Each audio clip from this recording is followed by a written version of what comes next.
Hi, this is Dr. Kimberley Linert, author of Visualizing Happiness in Every Area of Your Life and host of this podcast, Incredible Life Creator. And today I have Miss Erin Glynn on. Welcome to the podcast, Erin. Hi, thank you so much for the invitation.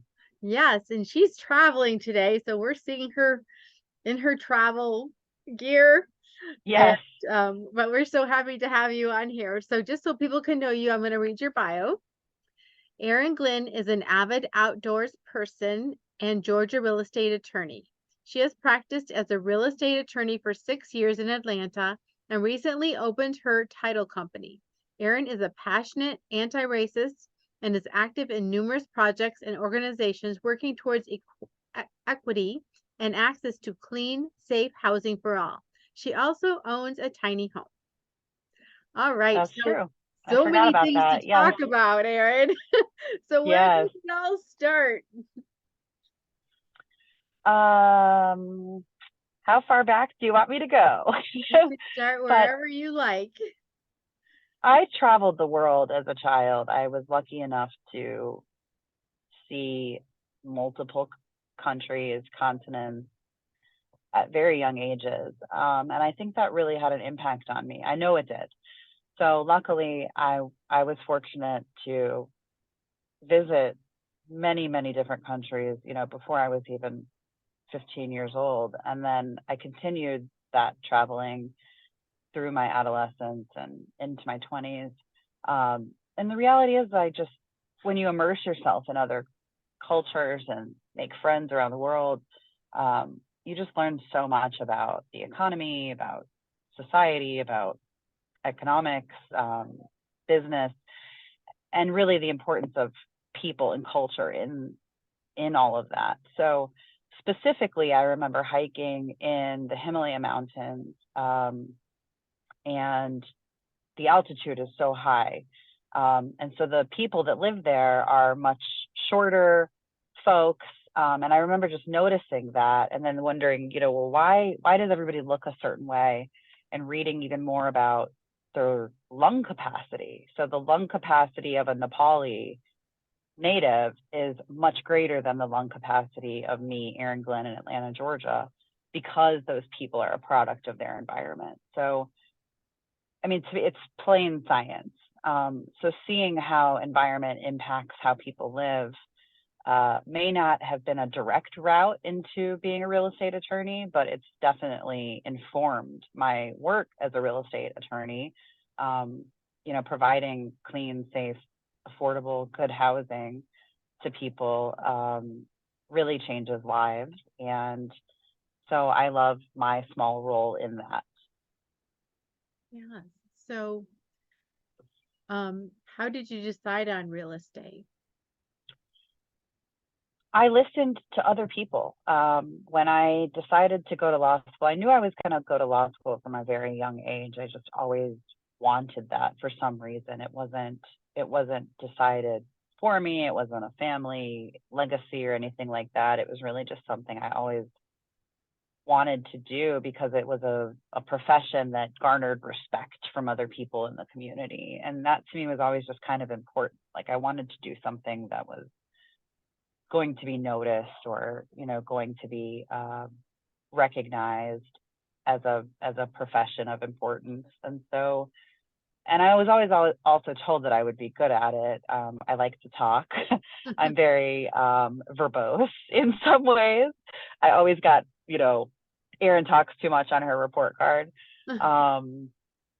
And lawyering is talking. It's a lot of talking, both verbally and on paper, conveying thoughts, communicating. So I always knew I was going to go that route, but then just as far as specializing in real estate, really everybody I knew that did it loved it. And I remember renting my first apartment as a 20-year-old, and the lady that gave me the keys to that apartment, and I remember going to her office and paying the rent check and seeing her there with this big cabinet of keys and surrounded by files and running all over the place and dealing with, tenant issues. But she always looked like she was having fun.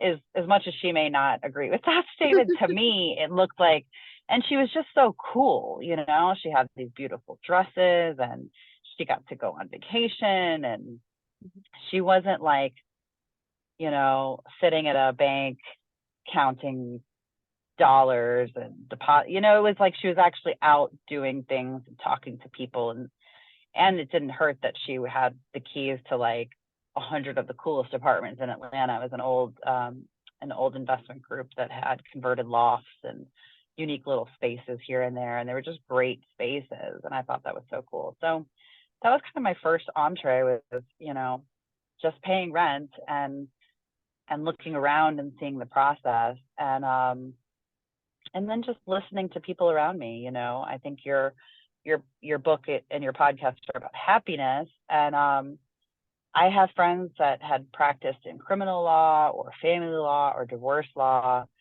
and a lot of them were not happy. You know, a lot of them are not happy. In fact, some of them told me not to go to law school in the first place. Oh, don't be a lawyer, you'll hate it. But on the other side, I had people saying, oh, do real estate, you'll love it. You know, so I kind of combined those two things and thought, well, I'm going to go the route where people look like they're happy and they're having fun. And to me, that was real estate. It was not courthouse litigating. It was not, you know, criminal work. It was definitely, for me, not dealing with children or custody or divorce or anything that really is emotional. I mean, although real estate does get emotional at times, but for the most part, it's very transactional. It's very much happy law, you know, because people are buying something or selling something usually. So I really just listened, and I looked to see around me who was happy and how can I be more like that. And it has really served me. That strategy has really served me. Wow. And I wanted to ask you about housing. So, um, we met because I was looking for a real estate attorney because I want to invest in real estate. And one of the things that are tug at my heart is having affordable housing for people, having places where people can live. And so I'm wondering, with all your travels that you've done as a younger person, as you look around, what countries, what places, who kind of already has it? Where's the place where they are doing well at providing housing for people? I think Japan does some really neat things. I don't know that they would all carry over necessarily, but I love, for instance, like Japan thinks of housing in very different ways, in that, you know, you could have like a sleep pod. If you need a place to sleep for the night, you might not need a full kitchen. You know, you might not need to bake a turkey. I don't know if they bake turkeys in Japan. I don't think they do. I think that's an American thing. Um, but they don't need counter space. They just need a clean, safe bed, you know? And so there's actually like sleep pods where it's not housing in the traditional sense of Americans thinking of building a house. It's more fulfilling the needs that housing provides. Mhm. So houses provide you warmth, shelter, space, quiet, a place to eat, a place to sleep, a place to shower. And I think if we can encourage first-time home buyers, or, you know, people in this country, to maybe think about housing in more of a organic way. So it's not just building a thing, but it's providing these individual things. So it's all these little pieces. Maybe focus more on that, you know, and I think that sometimes some of that is happening. There's a company, the name may escape me, but there's a company in New York that has built, I think they're calling it more like collaborative housing, or cohab housing. And they're nice apartments, but not every apartment has a full kitchen, you know? So you might have your living room, your bathroom, your dining room, your shower, but maybe the kitchen is shared by the floor or something to that nature. So it does sound more like a hostel.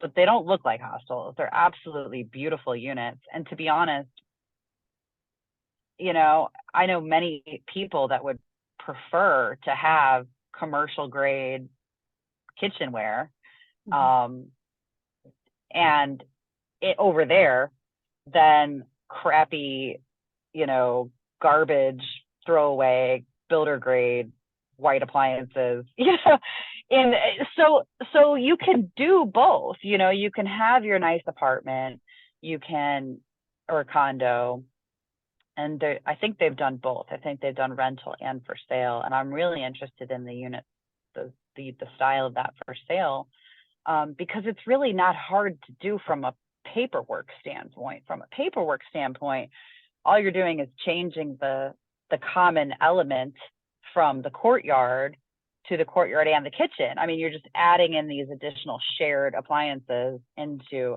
an agreement, basically, for maintenance. So that's a long answer to your question, but I do love the way Japan kind of breaks down. And they'll even have, you have your sleep pod. Let's say you're a business person and you've got an 8-hour meeting.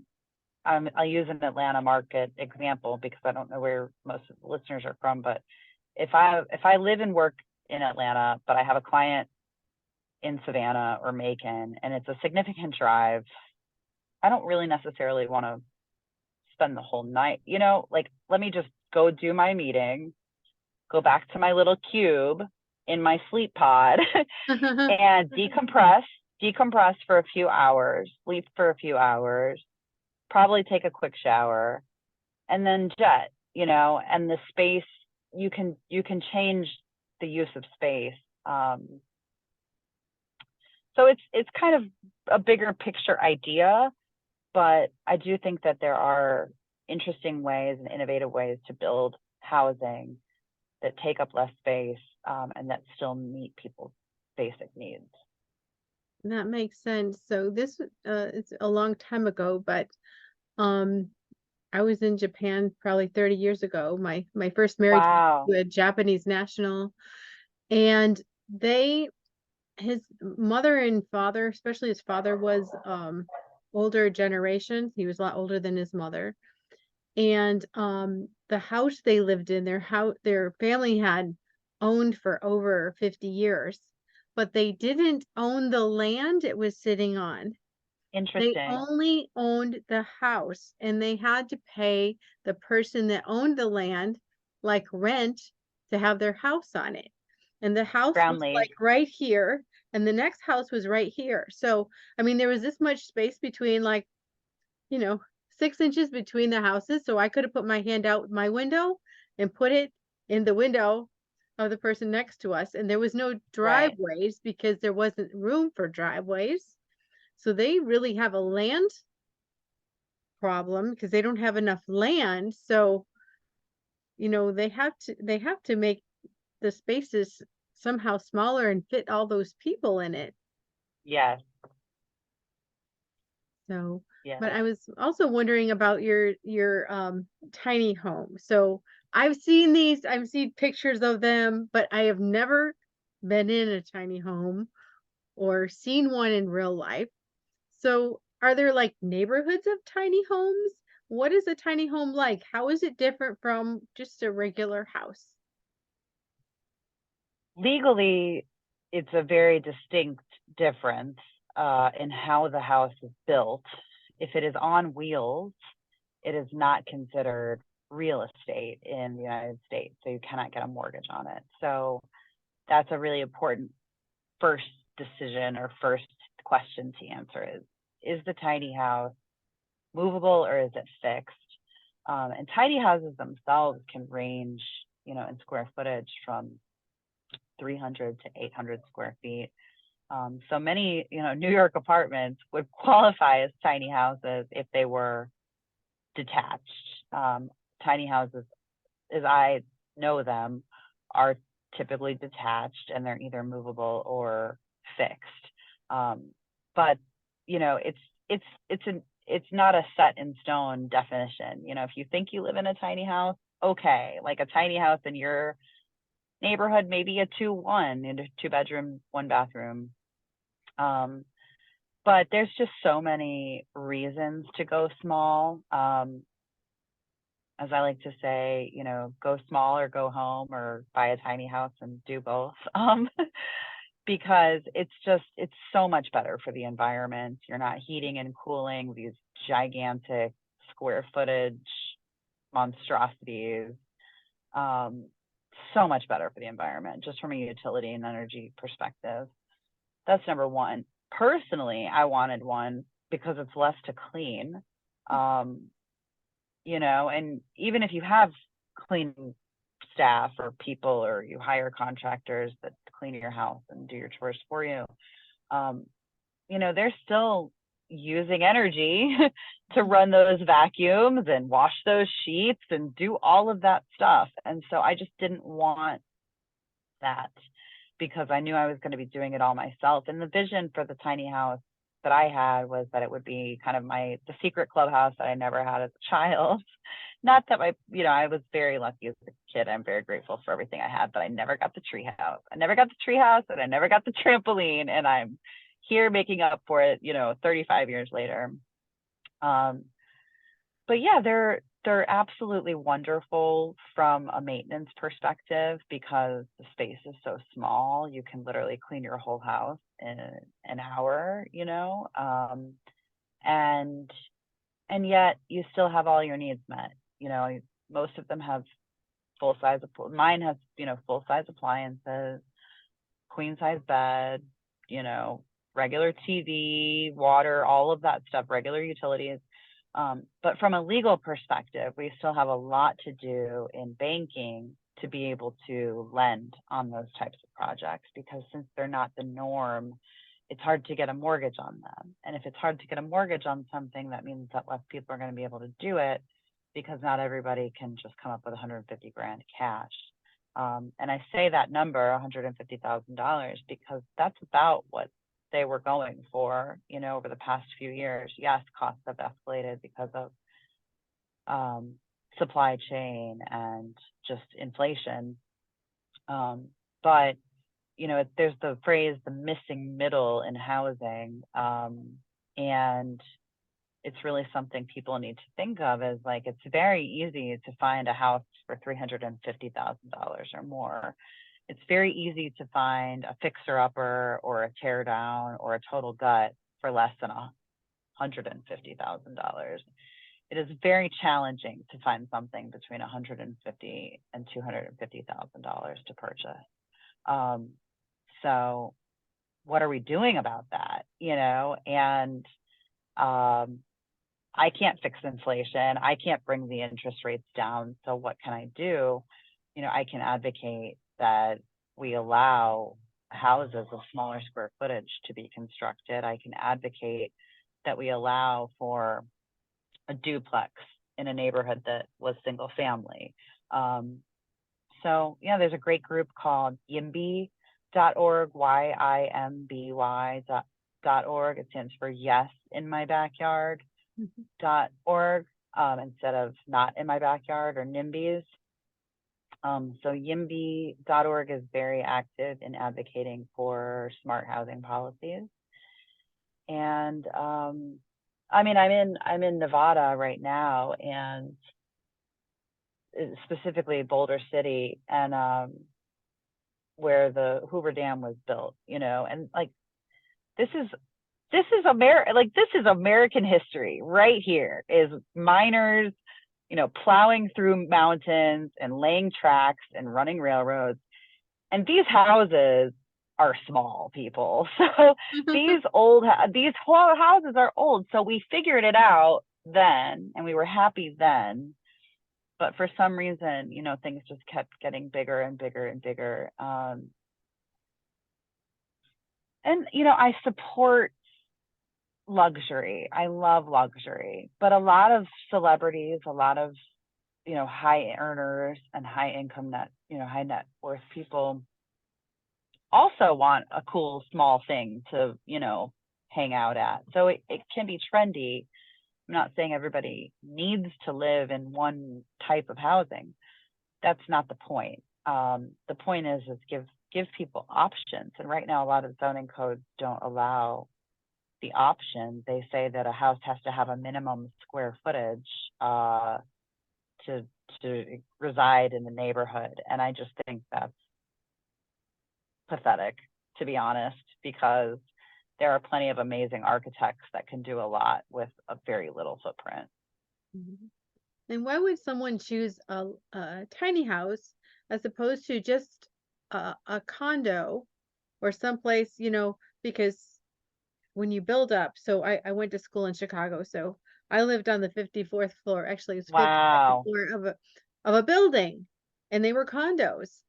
And Yes. we had plenty of space in there. I don't know how much it was, but it sounds like about the same space as a tiny house. Yes. So why choose a tiny house that takes this much land and there's nothing above it or below it, as Yes. opposed to just buying a condo? Why do people choose a tiny house compared to like the same square footage in a condo? I think it's just options. I too have spent time in downtown Chicago. I have family that lived in some of those high rise John Hancock building, 76th floor. Beautiful, absolutely beautiful. So Mhm. much fun, loved it. But that building was built a long time ago. Like that building was there. If I wanted to build a tiny house on Michigan Avenue, I couldn't because there's no land available. So Mhm. I think it's doing what you can with what you have. And America is really not hurting for vacant land. We have a lot of available places to build. So no, a tiny house wouldn't be the best option for downtown Chicago. But it's also, simplicity and startup costs, like the financing on building the John Hancock. I mean, it's called the John Hancock building. Think about all of the multiple tens of millions of dollars that have gone into constructing and maintaining that building. Whereas, startup costs to build a tiny home is your lot, your materials, and your labor. And materials and labor on a 500 square foot project, maybe $40,000. I mean, you can build these things very affordably. That's number one. And then number two, to your exact example, is condo buildings, especially high rises, have a huge liability and risk with their elevators. Elevators are very expensive. And, when you own a condo, you own a share of the whole thing, the whole building. So if that elevator breaks and it costs $75,000 to get it fixed or replaced, you got to pony up some cash to get that elevator fixed. You really have no option in that. Whereas if you own a tiny home and it's fee simple and it's attached to the ground and there's no association, and you've really limited your potential risk. So again, it's an affordability issue. I just read something that 80% of all new construction in Atlanta are in HOAs and in community controlled. And that is what it is. I mean, that's from a financial standpoint, you got to pay the dues. I mean, you have no choice except Mhm. to leave, really. So you got to pay the dues, and sometimes you don't know how much the dues are going to be because they can change over time, right? So it's hard to budget for that. Say, don't I know Um, that? Ours just went up. yeah. Do you know, like the percentage, or what was the reason, or tell me more about that? They just said their expenses went up, Yes, and so it went up. So I mean, I think it's be like $900 this year. It's like it's a lot every it year. is. It is. Um, Common area risk in risk insurance is a big factor on that. I'm actually president of association, the Tiny House Association I'm part of. We were able to successfully negotiate our insurance to save $6,000 on our insurance premium last year, because we basically just transferred the risk from for exterior maintenance from the association to the individual owners. But we have 4 houses in our associates, but it's nothing. It's like me and 3 people, and we can figure it out. But when you get into these bigger associations, which most of them are, 100 or more houses, you have to, you really have to look at what your insurance is charging you and how much it is and what your maintenance costs are for that. And then really the management is usually the second biggest expense, like insurance, management, and then all the utilities. Mhm. So what about things like duplexes, quadruplexes, you know, one building that give housing to more people? Why Yes, is it so hard to find one of those? At least in our area, maybe it it's different in is. New York City, but I mean, it's really hard to find one. And why is it that people aren't building that? Because it seems like that would be a lot more affordable for a lot of people compared to individual houses. I think people are starting to build more of them in the Atlanta market, because I know we've all been crying about it for like 5 years. At least everybody I know has been crying about it, wanting more, wanting to buy more, wanting to invest in them. FHA guidelines just even increased for first-time home buyers if they want to use an FHA loan on multifamily housing. It used to be a cap, I think, at 4 units. Mhm. Now it's like up to like 16, possibly. So it's actually Hello, if like a you're a first time, commercial. yeah, it's Mhm. amazing. I mean, it's absolutely amazing that you could get a FHA loan on that from a buyer standpoint. But it's hard to find. They are definitely rare birds. I went to school in Boston. I remember walking home from the bus, and I would see at least a third of the houses on my street were triplexes. It'd be like single family house, triplex, two single family houses, triplex, and they're, the flat 3-story tall. Mhm. And they were beautiful and they were expensive Mhm. and people love them, because it's not, maybe where the house was $800,000, the individual condos were maybe $250,000, $300,000. So Mhm. you're providing housing for 3 more families. Atlanta hasn't done that. I honestly have to tell you, I'm not an expert on Atlanta history. I moved to the city of Atlanta when I was in middle school. So I don't know all of the history of what neighborhoods were destroyed in the Civil War, but let's be honest, a lot of things were destroyed in Mhm. the Civil War.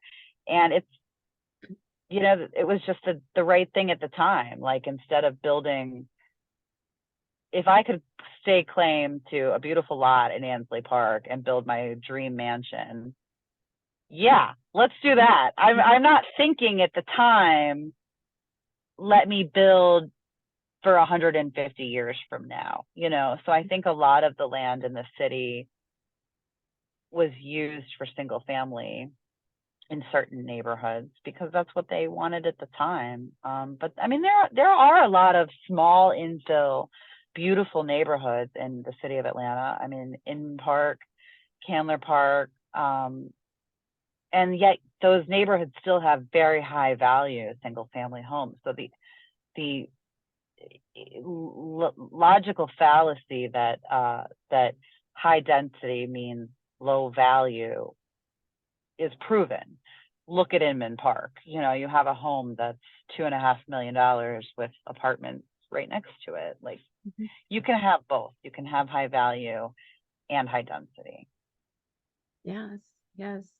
So, let's talk about, I know this isn't exactly your wheelhouse, but let's say I know I have 3 children in their 20s, and a couple of them are looking for houses, and like one of them's in Roswell, which is, very populated area, and it's like they can't find anything in their price No, range that is anywhere, what they, that's close to where they work, where they can actually qualify because the interest rates are high right now and the housing is high. So what are how do people actually get finance for these things, or what creative things can be done so that people can get into houses that want to? extremely good question. Thank you so much for asking that. The reality is they have to change their expectation. They have to lower their expectations. There was a skit on Saturday Night Live many, many years ago. I would encourage everybody to go watch it. And it's called Lowered Expectations. It's a satire on the dating game. And it's, you want Mr. Perfect or Miss Perfect or they perfect, whatever. But let's lower our expectations. Like, does the person brush their teeth? Do they do their dishes? Like, that's lower your expectation. And it has to be the same in your housing search. You're not going to get everything you want. That's not how this game works. It's not how life works. What you need is a place that is safe, that is clean, that you can shower, cook, and sleep in, and that it can get you to work. So the best advice I have to people struggling to find something right now is lower your expectations and widen your search area. You have going to have to go out. So, and the advantage of going out further from the main town that you're looking in is, number one, your taxes are going to be less. Like, the city of Atlanta taxes are extremely high. Fulton County taxes are extremely high. So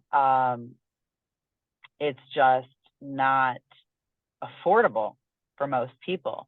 So go over to Cherokee County, look at Kennesaw, look at Ackworth.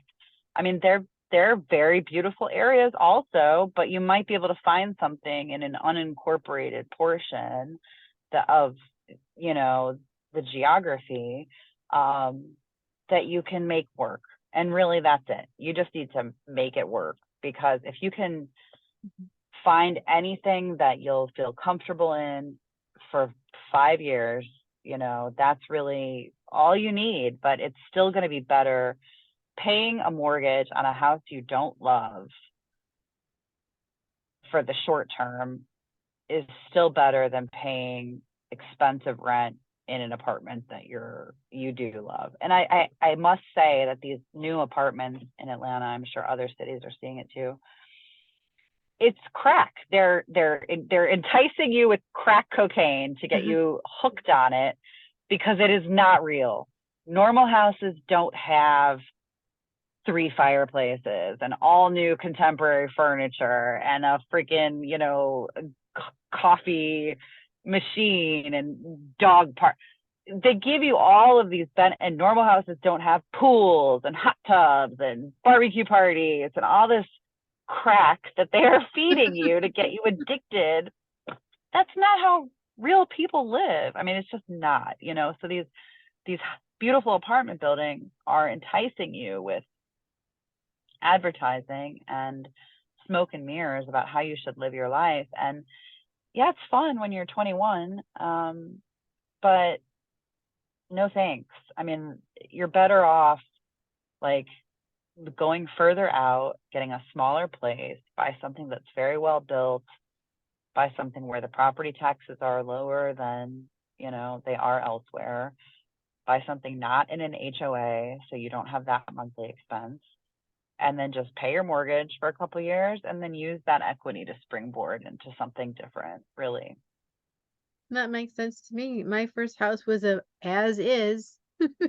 And we got there was big holes in the carpet. There was pieces of the Oh, wow. cupboards missing. I mean, it was really, really, really as is. So, Yeah. but there's so many things that, we talked about as far as real estate and so many things you do. And you mentioned comedy and laughter, and how do you incorporate that into your life? Every day. Absolutely. Every day without fail. I don't know if it was a family member that told me this. I have ancestry from Ireland.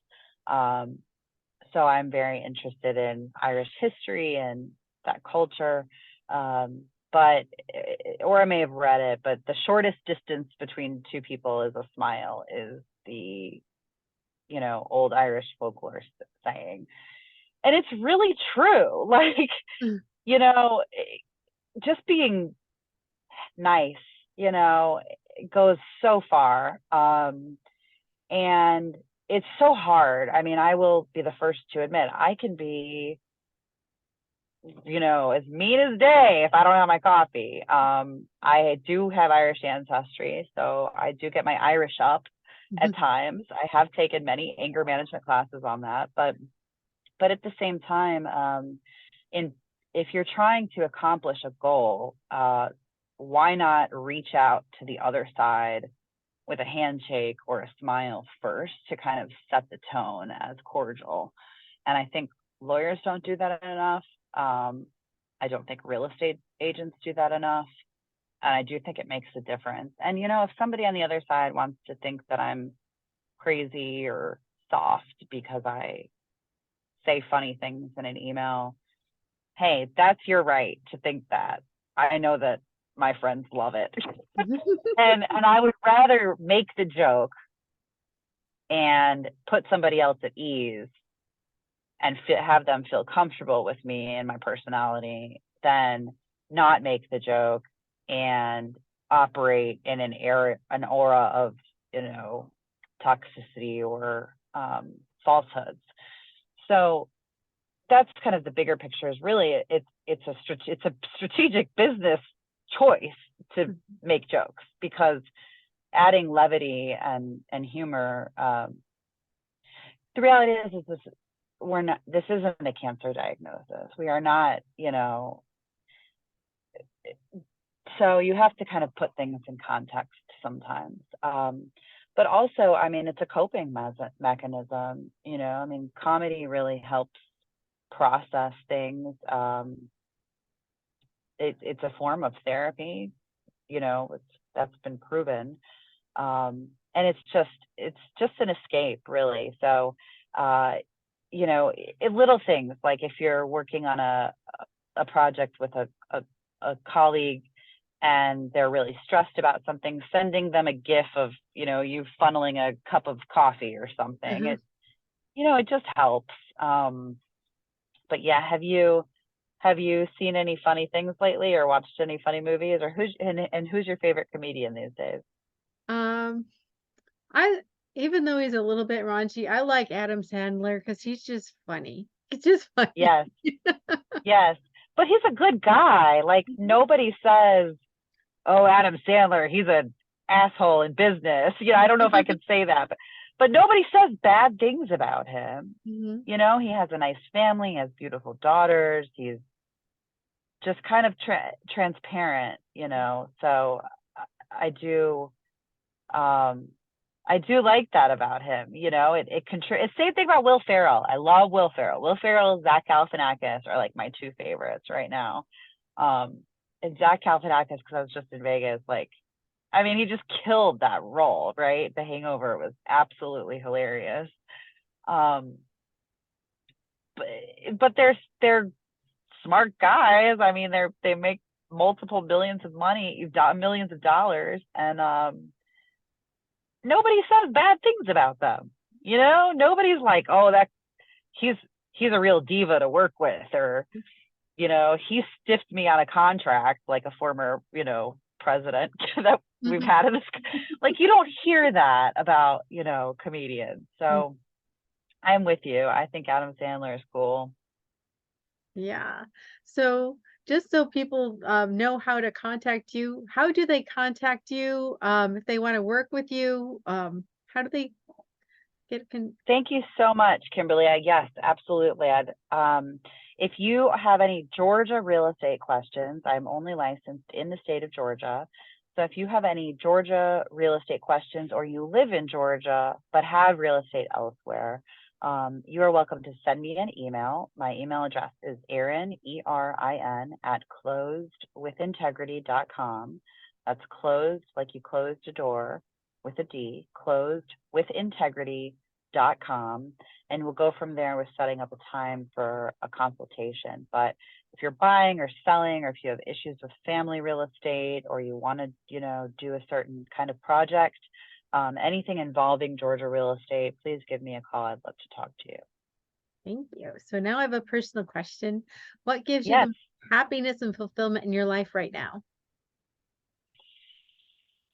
My friends, my family, My dog and my my work, really. I love talking about real estate. I love helping people get through difficult problems, really. I love kind of being a sorry, somebody just ran by the I love kind of being a hand holder, to helping people through challenging times. And that combined with some really good time outside, like the 5-mile hike I just got off of, that gives me happiness and fulfillment. So thank you so much for this invitation and for hosting this.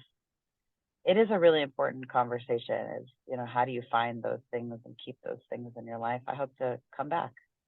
Yes, yes. Thanks for being on the show today. And I have one last question. What is your best advice on living an incredible, amazing life? Stop comparing yourself to other people.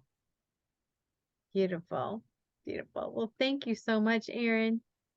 You got it. Enjoy Yep. the rest of your night. All right. We'll Thanks, talk to you again Kimberly. soon. Okay, Great. Bye. you got it. Bye.